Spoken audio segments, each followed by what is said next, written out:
it there. Darrell Waltrip in the fourth corner now. Wallace comes down low again. He puts the tire. Waltrip loses it as they touch. Waltrip spins it backwards across the grass as they come to the white flag. The yellow flag comes out. The yellow flag comes out. And that means that the lap is not going to count. But can Waltrip get it going? He's still got his engine running, Paul. He's still trying to get around. Of course, he's going to be way behind. Special rule, though. Special rule. Unless it's on the last lap, which it was not. These laps don't count. Wallace with a Pontiac Power. And the checkered flag as Wallace picks up $200,000 and the Winston. $200,000, but this was earlier. As you can see, the tempers are hot when there's that much money on the line, as quite a fight broke out just outside of the winner's circle here. Officials and other team members moved in trying to break it up. Went on for just a few minutes. Oh, just as we come back to Chicagoland, that's the race leader, Kasey Kahne. He took fuel only on the restart, and he's got company in the big pile. Junior, the 8 car has crashed. Dave Blaney, John Andretti was involved.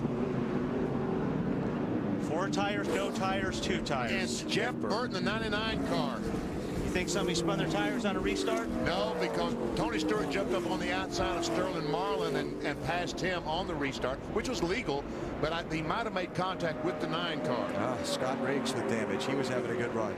Kasey Kahne took fuel only on his pit stop, got out front with the lead. His teammate Jeremy Mayfield and Sterling Marlin only took right side tires. Tony Stewart was the first one with 4 tires. He got an incredible jump on the restart to the outside.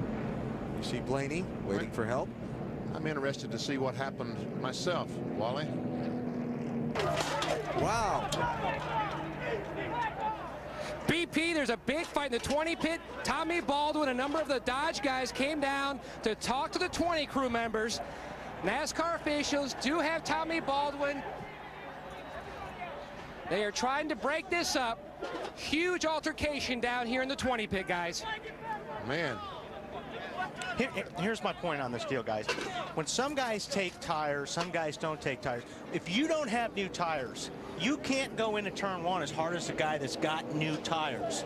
So Kasey Kahne went into the corner, but he couldn't charge the corner like Tony Stewart, who had the new tires. There we see Tommy Baldwin, the crew chief on the right, the light-haired fellow, the dark-haired fellow, Jim Pullman, the car chief. And it may not be over yet. No, doesn't look like it. That's the problem when you have the different tire deal. He's turning Clint Boyer into the wall, collecting Joey Logano. Caution flag is out. Almirola slides in. Did the leader take the white flag before the caution came out? Jeff has been summoned to the NASCAR hauler for a post-race visit. They said they were going to let him have at it. That's having at it right there. That's a year's worth of frustration. Oh, conflict. The crews are in it.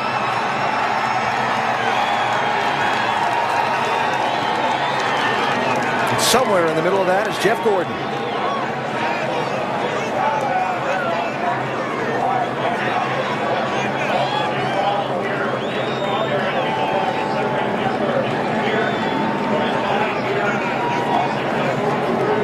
Here, the Lance Chevrolet for Jeff Purvis obviously had gotten the tap. He's in the wall. Now that's where it all starts. Now take a look. Moments later on pit road. Here comes Purvis. He taps the back of Mark Green's car, and now suddenly the Jerry Springer show is going to break out. What a melee. Yeah, now what we didn't get to see is the 37 car in the 4 got into it on the racetrack for several laps. Jeff Purvis was obviously very upset. He comes in here, they start throwing fists, fighting, getting on top of each other. It was crazy in there. I tell you what, NASCAR levied some stiff fines as a result of this. We don't need this for our sport. Someone's going to get hurt, and I think drivers and crew members will think twice before this happens again. I think this must have affected Purvis's vision. He goes after a guy that's about double his size. Come on, Jeff, cool down a little bit. Well, the upshot of all this was that Purvis was suspended for 4 weeks and fined $5,000. He appealed that fine.